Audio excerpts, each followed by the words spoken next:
네, 여러분 반갑습니다. 날씨가 많이 더우시죠? 오늘도 워낙에 많이 더웠습니다. 온열 질환자가 속출하고 있는 대한민국이고 동남아 날씨 같죠? 스콜성 강우에 습한 날씨에 체감 온도는 35도 이상이 계속 이어지고 있고 심지어 밤에도 체감 기온이 29도, 28도 이런 지역이 많아서 최장 기간의 열대야를 이번에 갱신할 것 같습니다. 8월 말까지는 계속 이어진다고 하니까 아무튼 여러분들 온열 질환에 걸리지 않도록 각별히 좀 유의를 하시고요. 온열 질환자를 좀 막기 위해서 범정부적인 정책이 필요한 그런 상황인데 현재까지 누적된 그 온열 질환자의 숫자가요. 한 41명 정도 추가가 돼서 누적 2,084명, 사망은 총 12명 이렇게까지 집계가 됐다는 그런 내용입니다. 폭염으로 인한 사망 소식, 온열 질환 소식을 좀 미리 전해드리면 폭염 위기 경보가 지금 심각 수준이거든요. 이게 보통 경보 단계를 관심, 주의, 경계, 심각 이렇게 이제 구분해가지고 보통 중대본에서 이런 결정을 하는데요. 중대본 1단계를 가동한 상황에서 폭염 위기경보 수준을 심각 단계로 상향하고 있고 현재는 지금 그러니까 가장 심각한 단계에 우리가 와 있다고 보면 됩니다. 보도에 따르면 오늘까지 그러니까 19일에 발표된 내용이 오늘 오전까지 나왔으니까요. 그 내용을 보면 41명이 추가가 된 것이고 5월 20일부터 집계된 누적 온열 질환자가 그렇습니다. 2,814명이다. 이렇게 집계가 되고 있는 상황입니다. 3,000명을 아마 8월 말까지 그 이상으로 기록할 가능성이 높다고 보고요. 폭염으로 인한 사망자는 추가적으로 지금 나오진 않고 있지만 사람들이 대부분 이거 사람 잡는 더위 아니냐라고 표현을 할 정도로 아무튼 이 더위의 심각성, 온열 질환의 심각성은 몇 번을 강조해도 지나치지 않은 상황인 것 같고 지금 축산 농가 쪽 상황도 좋지 않은 것 같아요. 축산 농가 쪽 상황도 돼지 5만 6천 마리, 가금류 89만 3천 마리, 폐사 규모, 그러니까 여기 지금 더위가 가축들을 잡고 있는 거죠. 94만 9천 마리고 약 218만 1천 마리의 양식 피해도 발생했다고 합니다. 밤이고 낮이고 이렇게 더운 상황이니까 얼마나 더운지 온도만 좀 언급해 드릴게요. 기준 19일까지 기록된 최고 체감 기온이 안성이 38.3도, 인제가 38.2도, 홍천이 37.2도, 김포가 36.9도, 여주가 36.9도, 경기 광주가 36.8도 등이었고요. 폭염주의보는 현재 전국적으로 내려져 있고 폭염경보는 서울, 대구, 인천, 대전, 광주, 세종, 경기, 강원 그냥 전반적으로 다 이 체감 온도가 너무 높아서 폭염주의보, 폭염경보가 발령되어 있다. 그리고 이 방송을 보시는 8월 20일 현재도 최고 체감 온도가 서울이 33.5도, 인천이 33.9도, 강릉이 32.7도, 담양이 35.7도, 전주가 34.5도, 울산이 31.8도, 대구 31, 부산 31. 이 보면 데프리카 하는데요. 경남이나 경북 지역 못지않게 이미 전남 쪽도 굉장히 기온이 높고 서울 수도권도 대체로 높습니다. 그래서 앞으로 30에서 36도 정도의 분포를 보이면서 매우 무더울 전망이라고 하니까 여러분들 피해 예방 하시고 되도록이면 실내에서 보내시기를 권해드리도록 하겠습니다. 근데 실제 이제 이러다 보니까 사고 소식들이 많이 있어요. 그래서 요 내용도 함께 전해드릴 텐데 에어컨 설치를 하다가 온열 질환으로 20대가 사망했습니다. 온열 질환을 호소하다가 이 땡볕에 이렇게 1시간가량 방치가 되어 있었다라는 충격적인 뉴스가 오늘 있었습니다. 굉장히 보시는데도 좀 충격적이죠. 예. 땡볕에 이 상태로 1시간가량 방치가 됐었고, 유족 측 주장은 지금 아드님인데, 아들이 쓰러지니까 사측이 119에 신고하는 대신에 폭염 아래에 이렇게 방치를 시켜놓고 사진 찍어 놓은 다음에 데려가라 라고 했다는 겁니다. 유족 측 주장인데요. 사건을 따라가 보면 지난 13일이었습니다. 지난 13일에 전남 장성군의 한 중학교 급식실에 에어컨 설치 공사를 하러 갔는데 27살 양모 씨입니다. 온열 질환 증세를 호소하면서 쓰러졌고 이대로 방치돼 있다가 뒤늦게 119 구급차에 실려서 병원으로 옮겨졌는데 숨졌다는 겁니다. 이 양모 씨의 유족이 어제 기자회견을 열었고요. 건강한 20대 청년이 열사병 증상 발생 뒤 1시간 가까이 방치가 됐다가 결국 목숨을 잃은 것이다. 좀 더 빨리 갔다면 이런 일이 없었을 것이다 라고 주장을 하고 있고, 모든 책임자를 조사해서 강력하게 처벌을 해달라 라고 호소를 하고 있습니다. 이날 13일에 오후 4시 40분 정도부터 열사병 증세를 보였고, 구토와 어떤 헛소리라고 해야 될까요? 뭔가 이제 중얼중얼 거리는데 너무 더워가지고 온열 질환 증세, 이상 행동을 보이기 시작을 했다고 해요. 그래서 이 CCTV를 확인을 해보니까 이 양모 씨가 더위를 호소하면서 급식실 밖으로 나왔고 구토하는 모습이 실제 CCTV에 잡혔다는 겁니다. 그리고 작업 현장으로 복귀를 하려고 했는데 다시 또 밖으로 나와서 구토하고 비틀거리다가 이렇게 지금 보시는 것처럼 쓰러진 건데, 심지어 이 병원에서 체온 측정을 시도를 해봤는데 너무 뜨거워서 체온이 너무 높아서 고온으로 측정 불가한 소견이었다고 합니다. 병원에 늦게 옮겨졌지만 병원에서도 1시간 반 만에 숨졌다고 하고요. 아주 심각한 상태였음을 알려주는 그런 내용입니다. 이 지금 여러분들이 보시는 사진이 참 놀라운 것은 이 설치 기사에 이 양모 씨의 가족이 언론사에 제공을 한 것인데, 이 사진을 어떻게 유족이 또 입수했는가를 보니까 현장에 함께 있던 작업자가 이 사진을 찍어서 회사의 인사 담당자에게 보낸 뒤에 오후 5시 9분쯤에 이 양 씨의 어머니한테 아들을 직접 데려가라, 이 사진을 보냈다는 거예요. 이렇게 쓰러졌으면 119를 부르면 되는데 가족에게 사진을 보내서 가족에게 데려가라라고 했다는 거예요. 저는 좀 이해가 가지 않는 대처이긴 한데, 지금 그늘도 없는 이런 땡볕에 그냥 들어 누워서 온열 질환 증세를 호소하는데 의식도 없는 상황이었을 거고, 그래서 양 씨의 어머니께서 기자회견을 통해 말씀하시길, 이거를 사진 찍고 인사 담당자에게 보내고 뭐 이렇게 왔다 갔다 하는 시간에 119에 좀 미리 신고해가지고 병원으로 옮겼다면 지금 좀 살아있지 않겠느냐, 이제 이런 주장을 한 거고요. 회사 쪽에서는 어이없게도 그런 문의를 했다고 합니다. 정신질환이나 기저질환을 혹시 앓고 있느냐, 응급조치를 제대로 하지 않은 책임을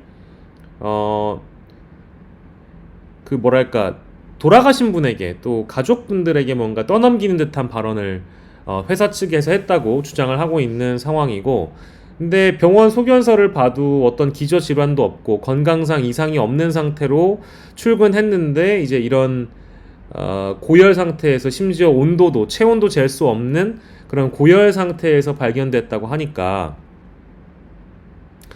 진짜로 충격적인 소식일 수밖에 없는 것이죠. 사망 이후에 맨 처음에 알려졌을 때 아르바이트생이라고 또 언급이 됐었대요. 근데 기자회견에 나온 노무사 측의 주장을 보면 사고 전날 회사 측과 월급 300만 원에 정규직 계약을 통해 입사했지만 첫 출근 시에 서류가 부족해서 그 계약서를 안 썼을 뿐인데, 산업안전 교육이나 폭염 관련 교육도 받지 못했고, 또 회사 쪽에서 아르바이트생이라고 만약에 밝혔다고 한다면 이것은 사고를 축소하려고 했던 어떤 시도 아니냐라고 볼 수 있는 것이고, 출근 첫날에 사고 현장에서 오전 8시부터 오후 7시까지 일했다고 하고요.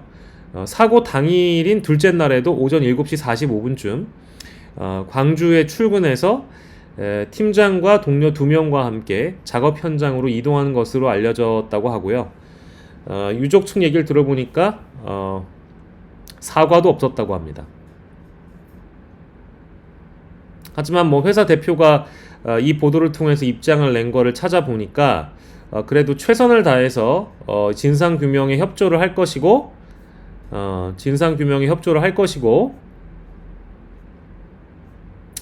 적극적으로 현재 진행 중인 조사에 협조하고 필요한 조치를 다 하겠다고 밝혔다고 하니까 수사기관의 조사를 기다려 봐야 되겠습니다만, 폭염에 이렇게 쓰러진 이 노동자, 특히 20대 한창 창창한 나이의 노동자를 그냥 이대로 방치하고 목숨을 잃게 만들었다는 거는 저는 좀 상식적으로 이게 우리나라 선진국이라면서요. 근데 이게 가능한 일인가 싶기도 해요.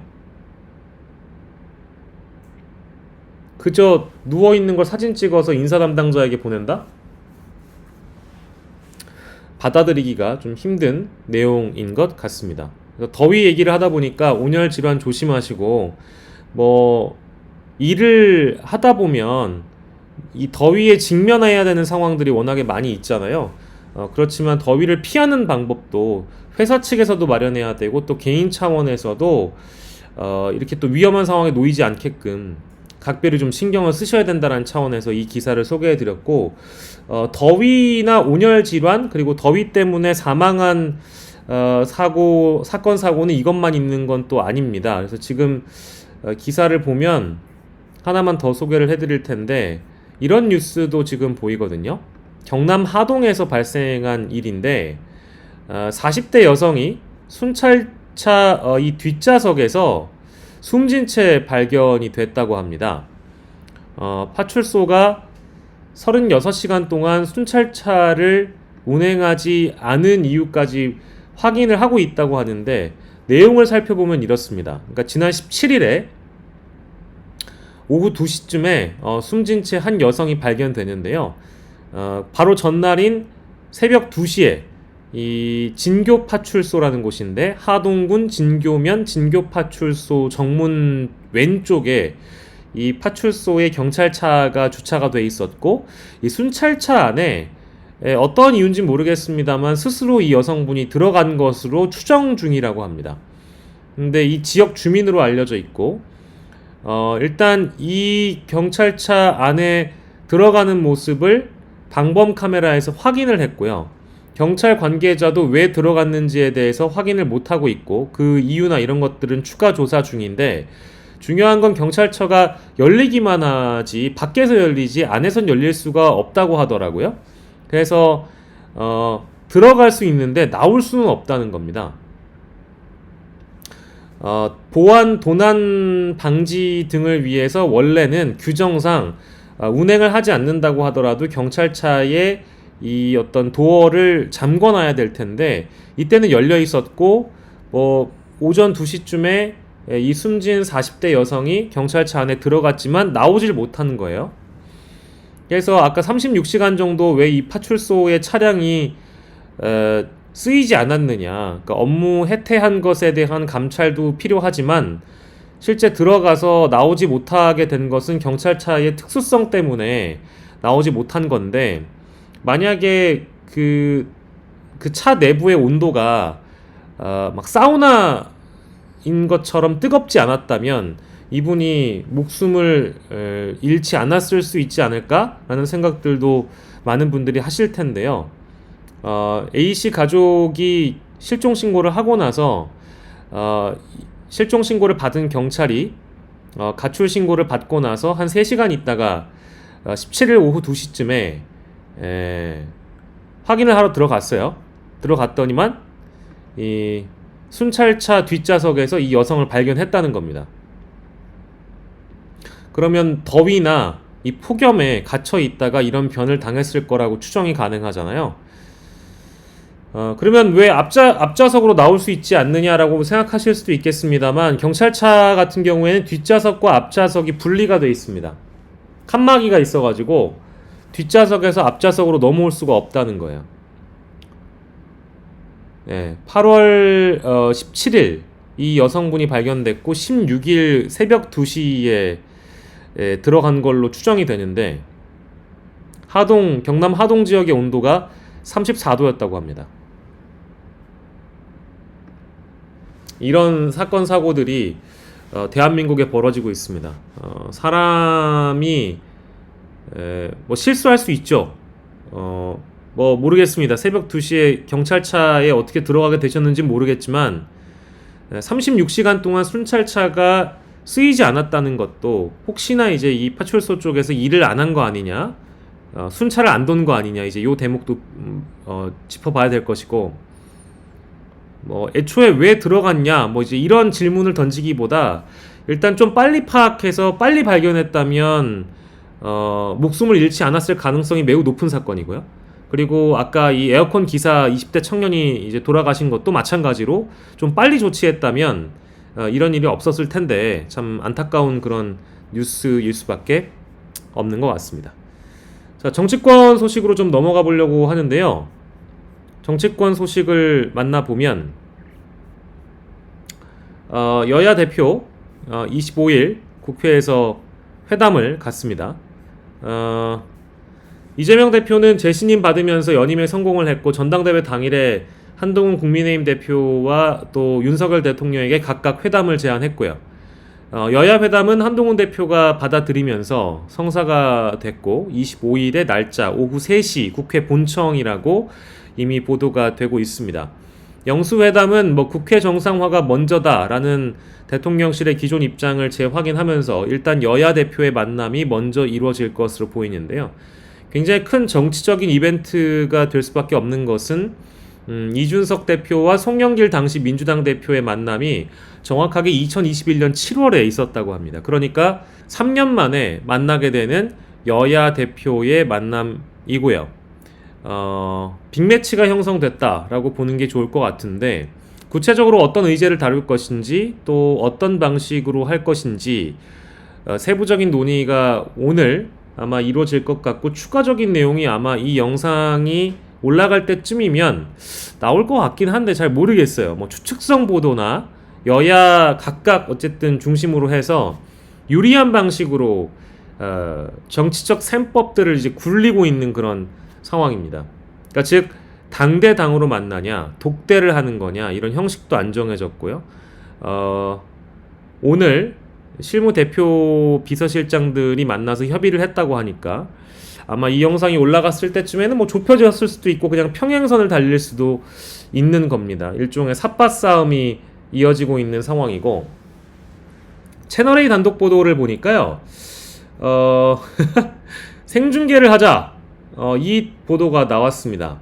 오늘 점심때쯤에 나온 단독 보도인데 생중계를 하자고 제안할 예정이다. 그러니까 아마 실제 실무회담을 하는 비서실장들의 경우에는 이 얘기를 꺼냈을 수도 있겠습니다.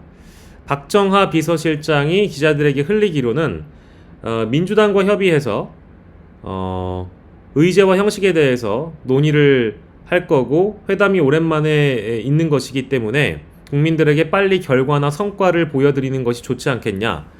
민주당이 동의하면 처음부터 끝까지 다 오픈해서 보여드리는 것도 낫지 않겠냐. 이제 이런 생중계 제안이 있는 것이고 의제와 관련해서는 일단 한 3가지 정도로 보입니다. 정쟁 정치 중단 선언, 정쟁을 그만하자. 그러니까 특검이나 청문회 이런 거에 대해서 정쟁으로 여당은 인식을 하고 있는 것 같아요. 그리고 민생 회복이 우선이다. 정치개혁 협상하자. 크게 보면 3가지로 압축될 수 있겠습니다. 박정하 비서실장은 지금 보면 릴레이 탄핵 등이 굉장히 많고 무의미한 청문회 등이 많은데 이런 정쟁 정치를 중단하는 선언을 하자라는 제안을 우선 해보고 민생 관련해서는 금투세 등 서민 경제가 굉장히 어려운 상황인데 이자 경감책 등을 고민 중이고 저소득층, 자영업자, 소상공인 등에 지원할 수 있는 방안을 세부적으로 법안을 챙겨서 민생 회복을 위한 의제를 제시하겠다라고 일찍이 밝혔습니다. 지금 제가 녹화하고 있는 시점상 아마 여야 간의 실무회담은 이루어지고 있을 것 같고요. 야당의 입장은 좀 다른 것 같아요. 야당은 제3자 추천 방식의 최혜병 특검을 여야 회담 전에 좀 미리 내는 것이 여야 회담의 어떤 목적을 달성하고 성과를 만들어가는데 훨씬 더 유리한 방향 아니냐라고 인식을 실제 했거나, 저는 사실 한동훈 대표가 약속을 했다면 제3자 특검은 빨리빨리 내는 게 좋겠죠. 예, 이 국회 입법 발의는 10명만 있으면 되는 건데 친한계 인사들은 뭐 10명이 넘잖아요. 그러면 뭐 법안 발의하는 게 어렵지도 않을 텐데 왜 아직까지 안 내고 있느냐, 이 내용인데, 김민석 최고가 오늘 KBS 인터뷰를 한 걸 보면 본인이 제3자 추천안이 좋다고 생각했으면 대표가 된 다음에 법안을 내면 되는 문제고, 성과를 낼 수 있는 최소한의 어떤 자기 준비를 해서 대표 회담 전이라도 그것을 내는 게 정상이다, 이제 이런 입장을 밝혔고요. 최혜병 특검, 민생, 지구당 이걸 제안한 데 대해선 한동훈 국민의힘 대표가 이미 국민 앞에 공언한 것을 중심으로 논의하기 좋도록 성의를 갖고 제시한 것이다. 근데 맞네요. 최혜병 특검, 한동훈 대표가 얘기한 거고, 민생, 지구당 충분히 뭐 합의가 가능한 뭐 대목들도 좀 보이는 것 같긴 한데요. 예, 요 대목까지는 여야가 조금 방점이 다르다는 걸 느낄 수가 있는 것 같아요. 그러니까 정리하자면 국민의힘 쪽은 원내 현안이 산적하니까 민생 지원 방안이나 정치개혁 관련된 어떤 기존의 한동훈 대표 쪽이 관심사안으로 두고 있는 의제를 먼저 올리고, 특검 논의 쪽은 정쟁이라고 줄곧 비판해온 사안이니까 이걸 후순위로 못 박은 것이고, 민주당 쪽은 정부안이 이미 만들어져 있는 세제 개편안이나 민생 관련 이슈로만 너무 가려고 하는 거 아니냐. 민주당은 최상병 특검법 논의를 당대표가 부담스러워하는 것에 대해서 꼬집으면서, 아니 본인이 발의하겠다고 했으면 빨리 발의해라, 이제 그 입장을 보여주고 있는 겁니다. 근데 이미 당 내에서도 기왕에 여야 대표가 만나는 거, 원내대표도 박찬대 원내대표도 이미 압박을 했고, 재신임 받은 당대표인 이재명 대표도 한동훈 대표가 발의하려고 하는 제3자 특검법 갖고 와봐라, 일단 발의해봐라, 어떤 아니냐 주문하고 있는 거잖아요. 요렇게 좀 차이가 있다, 각자가 방점을 찍고 있는 차이가 있다라는 말씀 드리면서, 한편으로는 제가 판단하기엔 지구당 부활 같은 이슈는 두 사람이 의견이 같거든요. 그러니까 지구당 부활이라는 의제는 여야 공동으로 합의할 수 있는 사안이고, 민생 관련해서도 성과는 낼 수 있습니다. 저는 뭐 그런 강력한 기대를 하고 있고요. 근데 다만 선후 관계에 대한 방점이 좀 다르죠. 특검이나 뭐 탄핵 청문회, 국회에서 벌어지고 있는 이런 것들을 여당은 정쟁으로 보고 야당은 필수적인 거라고 보고, 그리고 특검 문제는 너무 길게 끌면 안 되니까 당신이 입법 발의하겠다고 한 거 한번 발의해봐라, 우리가 그거에 대해서 수정안을 내거나 서로 협의하자라는 얘기인데, 이것마저 안 하겠다고 한다면 아마 이제 이재명 대표 입장에서는 굳이 이 특검까지 안 할 건데 왜 만남? 이라는 생각을 할 수도 있을 것 같습니다. 뭐 오늘 실무 협의나 그리고 당대표의 여야 회담까지 우리가 이제 종합적이고 포괄적으로 좀 전망을 해보자면, 저는 실무 협상이나 실무 회담에서 서로가 얻을 수 있는 부분, 즉 민생에 대한 부분은 충분히 합의할 수 있다고 보고요. 다만 의견이 다른 부분은 조율이 필요하거나 합의할 수 없거나, 아마 여야 회담까지도 이 특검 관련된 이슈나 정쟁 중단 선언 이런 거는 불가할 것 같아요. 더불어민주당의 당대표인 이재명 대표가 받기는 좀 불가할 것 같다. 그 이유를 좀 알아볼까요? 자, 보십시오.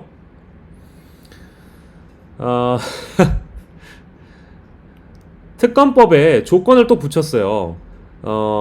장동영 수석 최고는 사실 한동훈 대표의 복심이잖아요.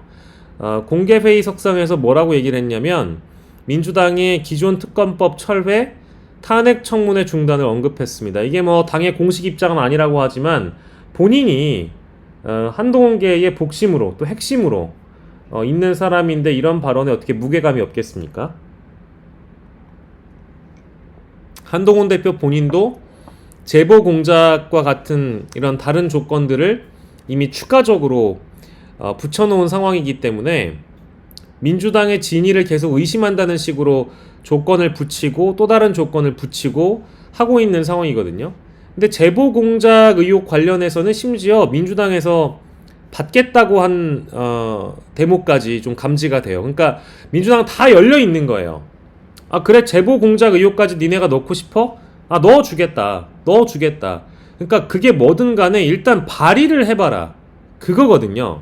근데 계속 이렇게 뭔가 지지부진하게 시간만 끌고 조건을 붙이고 또 다른 조건을 붙이고 또 붙이고 하는 것은 저는 바람직하지 않은 것 같고요. 게다가 오늘 오전에 그 김종배의 시선집중에 곽규택 씨가 출연을 했어요. 곽규택 수석 대변인. 예.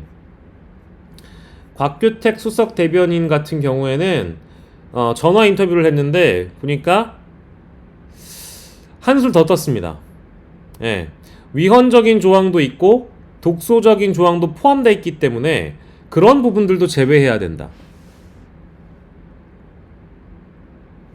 하자는 건지 말자는 건지 모르겠어요.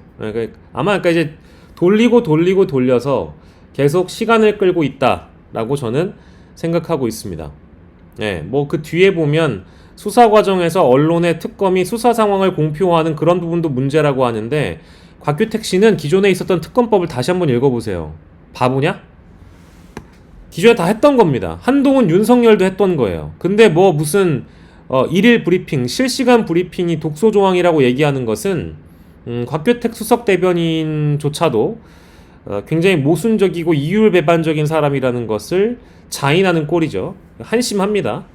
관련 논의를 그러니까 하지 말자는 식이죠. 그러니까 여야 대표 간의 회담을 하더라도 특검 문제는 국민의힘이 받아들일 수가 없다. 이제 이런 식의 어떤 심보로 읽히는데 아주 심보가 고약합니다. 예. 자 그리고 민주당 내 상황을 좀 보면 지금 인선을 보니까요. 2기 지도부의 주요 인선이 선출직들 말고도 이제 임명직들이 있는데 개파색이 좀 옅은 인사인 조승래 의원까지 좀 들어갔죠. 조승래 의원은 뭐 사실 그 친명계라고 보긴 좀 어렵고 언론에서는 색채가 매우 옅은 사람으로 인식을 하고 있기 때문에 그리고 또 재밌는 것은 정책위의장에 진성준 의원이 포함이 안 될 줄 알았는데 이번에 유임시키는 거 보면서 저는 그 당내 통합을 이재명 대표가 꾀하고 있는 모습이라고 읽히고 있습니다. 최근에 이재명 대표가 이제 금투세나 종부세 관련해서는 입장을 발표했는데 진성준 정책위의장은 약간이 아니라 그냥 그 종부세 완화, 금투세 유예 이거에 대해선 반대하는 입장이었거든요. 근데 그런 사람을 정책위의장 자리에 앉힌다라는 것은 민주당의 신임 당대표로서 포용 리더십을 보여주려고 하는 거 아니냐 이제 이런 분석이 정치권을 중심으로 나오고 있는 상황입니다. 근데 아마 당대표의 개인 입장 이기도 할 수 있겠지만 이 전체적으로 당원들의 목소리가 또 강해진 상황이잖아요. 당원 주권이 더 강해진 상황이어서 이런 것도 아마 나중에 정책적으로 추진할 때 당원들의 의견을 듣는 시간을 따로 마련해서 금투세와 관련된 이야기를 좀 들어보거나 종부세 완화와 관련된 이런 목소리도 함께 들어보는 시간을 마련해서 결정하지 않을까 뭐 그런 생각이 좀 들긴 하네요. 예. 그래서 뭐 이제 이런 내부 포용 시도 바람직하다고 보는 시각들이 많이 있는 것 같고요. 다만 지금 얘기가 많이 나오고 있는 것은 이제 지명직 최고위원 누가 할 거냐 이런 얘기 많이 나오는 것 같아요. 과거에는 뭐 여성 배려나 원외 배려나 지역 안배 이런 것들을 많이 했는데 뭐 원론적인 답변은 민주당에서 좀 나왔습니다. 능력이 첫 번째 기준이 될 것이다. 이제 이런 반응이고요. 호남 쪽에서 굉장히 지명직 최고 자리는 호남 인사 배려해야 된다는 거 아니냐라고 지역지를 중심으로 많이 나오고 있는 것 같아요. 예. 지금 민주당의 심장인 호남 인사 배려 차원에서 민영배 최고위원 후보를 지명직 최고위원에 앉혀야 된다라는 그런 지역 여론이 실려 있는 기사들이 많이 나오고 있습니다. 뭐 전남일보라든지 뭐 광주, 전남, 전북 쪽 신문을 보니까 대부분 지역 정치권에서는 그러니까 21대 국회에선 송갑석 최고가 그 지역 안배로 들어갔죠. 그랬던 걸로 기억이 나고 그런 전례에 비춰서 민영배 최고를 지목할 가능성도 저는 꽤 높다고 봅니다. 근데 송갑석 최고하고는 약간 좀 그 상황이 달라요. 왜냐하면 송갑석 의원 같은 경우에는 그때 당시에는 친명이라고 보기 어려웠던 것 같거든요. 제가 받아들였던 운동은 송갑석은 친명은 아니었던 것 같습니다. 뭐 이제 최고위원 자리에서 공식적으로 했던 그런 발언들을 살펴보면 송갑석 의원은 뭐 친명이라고 보기 좀 어려운 것 같고요. 근데 민영배 이제 후보는 친명이기 때문에 부담 없죠. 지명하기에는 부담 없는데 그렇게 또 지명을 하게 되면 뭐 아시겠죠? 여러 레거시 언론에서 친명 일색으로 또 지명직마저 도배한다. 그런 소리를 하겠죠. 근데 그거를 얼마나 또 부담을 갖고 받아들이느냐 아니면 그 자체로 이제 돌파를 하느냐 그게 또 하나가 있는 것 같고 박지원 의원이 언론 인터뷰 보니까 많이 좀 드라이브를 걸고 있는 것 같아요. 지명직 최고위원 2명의 경우에는 광주, 전남이나 충청권 쪽에 좀 배려를 해달라 이런 목소리도 있어서 지금 민영배 의원 말고 영남, 무안, 신안의 삼선의 서삼석 의원 이야기가 되고 있는 것 같고요. 이런 이야기들도 뭐 아무튼 나오고 있다 정도로 여러분들께 전해드리겠습니다. 예. 다음 뉴스는 조금 좀 요즘 시쳇말로 짜치는 소식인데요. 짜친다는 표현은 좀 주제도 좀 가볍고 왜 이러고 있는가 굳이 주제로 다룰 만한 가치는 크게 높진 않지만 이거는 그냥 영수회담 하기 싫어 라는 주제로 좀 일축할 수 있겠습니다. 어떤 내용이냐? 축하난 가지고 아주 뭐 대통령실과 민주당에서 엇갈린 주장을 내놨다고 하는데 일단 대통령실 쪽 입장을 저희가 살펴보면 축하난을 이재명 대표에게 보내려고 했는데 연락에 답이 오지 않았다. 그런데 민주당은 사실무근이라고 밝혔다. 그 내용입니다. 아침부터 정무수석이 이재명 신임 대표에게 대통령 명의의 축하난을 전달하기 위해 여러 차례 연락했지만 답을 주지 않았다. 당일에 전달하기 어려웠다. 공보국은 전혀 사실 아니다. 민주당 공보국은 전혀 사실 아니다. 정무수석 예방일자 관련해서 조율 중이었고 축하난 관련해서는 뭐 어떤 대화도 나눈 바가 없다 라고 일축했고요. 정해진 게 없다라는 것이 이제 결국 공식 입장입니다. 이게 어제도 화제였는데 오늘도 대통령실 관계자가 재차 강조했어요. 억지스럽게 대통령실에게 책임을 전가하지 말라. 민주당을 때렸고요. 윤석열 대통령의 축하마저도 정치적으로 이용하는 나쁜 정당 더불어민주당. 개탄스럽다. 이런 뉘앙스인데 민주당은 여전히 좀 어이없어 하는 기색이 역력합니다. 여전히 조율 중이었고 어떤 대화도 나눈 바가 없는 게 사실인데 이거를 뭐 일방적으로 먼저 연락했다고 언론에 흘린 것은 대통령실 아니냐.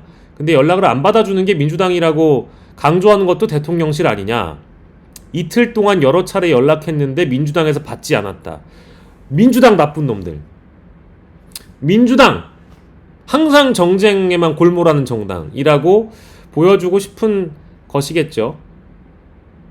그러니까 이제 여야 관계가 정상화가 되고 나야 영수회담이 무르익을 수 있다 라고 이미 영수회담은 사실상 거절 의사를 밝힌 상황이고 영수회담은 이번 주말에 하니까 실제 영수회담의 어떤 그 시기가 무르익을 때까지 저는 뭐 만날 가능성은 대통령실에서 전향적으로 고려하지 않으면 어렵다고 보는데요. 다만 어떤 이 상황에 대한 주도권, 정치적으로 이 영수회담을 놓고 시간을 끌면서 뭔가 민주당 쪽 책임으로 전가해서 명분 삼아 관계 개선이 여야도 없는데 우리가 지금 이 지경인데 무슨 영수회담이냐, 이제 이걸 강조하고 싶은 거예요. 여야도 안 풀리는데 대통령실 축하난도 안 받아주잖아.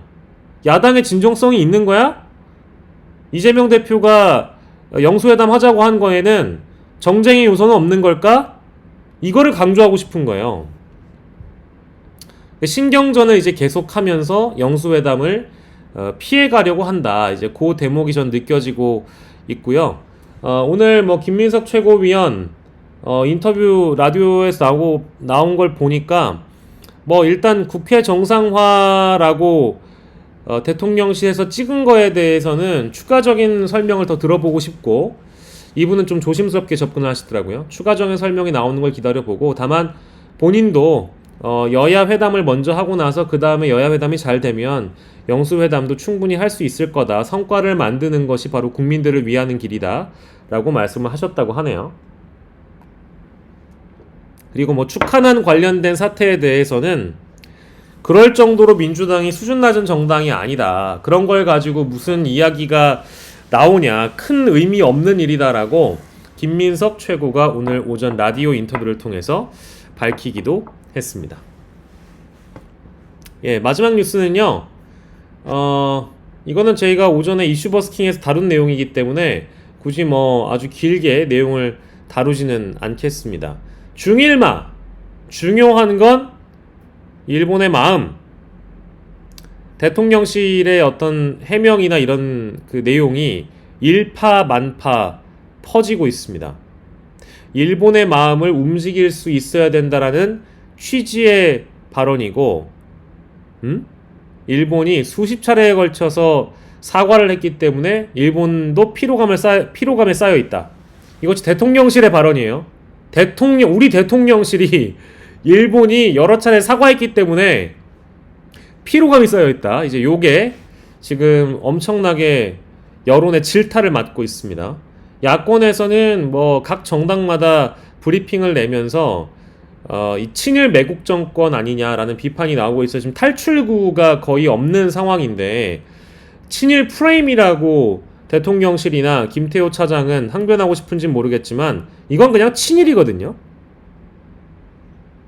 중요한 건 일본의 마음이 아니고 중요한 건 피해자의 마음이라고 다시 한번 마지막 내용에선 강조드리고 싶습니다. 이참에 그냥 안보실 1차장은 좀 갈았으면 좋겠어요. 지금 안보실장이 3명이 갈리는 동안 뭐 김태호 혼자 자리 지켜가지고 김태호에게 어떤 생각이 있는지 모르겠지만 대통령이 이런 사람들의 말에 귀를 기울이다 보니까 각종 이런 국민들의 분노와 짜증만 유발할 뿐입니다. 안 그래도 날씨 더워가지고 죽겠는데 진짜. 예? 우리의 피로감이 많이 쌓인다. 예, 이 정도의 말씀만 좀 드리겠습니다. 예, 아마 오늘 이 내용 여러분들 보고 나면 추가적인 내용들이 아마 더 나와 있을 겁니다. 제가 오늘 저녁에 스케줄도 있고 다른 방송도 또 잡혀 있고 해서 일단 미리 영상을 녹화해 놓고 올리는 건데요. 네, 내일 오전 이슈 버스킹에서 추가적인 내용들 더 다뤄보도록 하고, 예, 오늘 하루 여러분들 더위 피해서 잘 마무리 하시길 바랍니다. 박영식이었고요. 어중간 브리핑이었습니다. 저는 다음 영상에 다시 돌아올게요. 여러분 고맙습니다.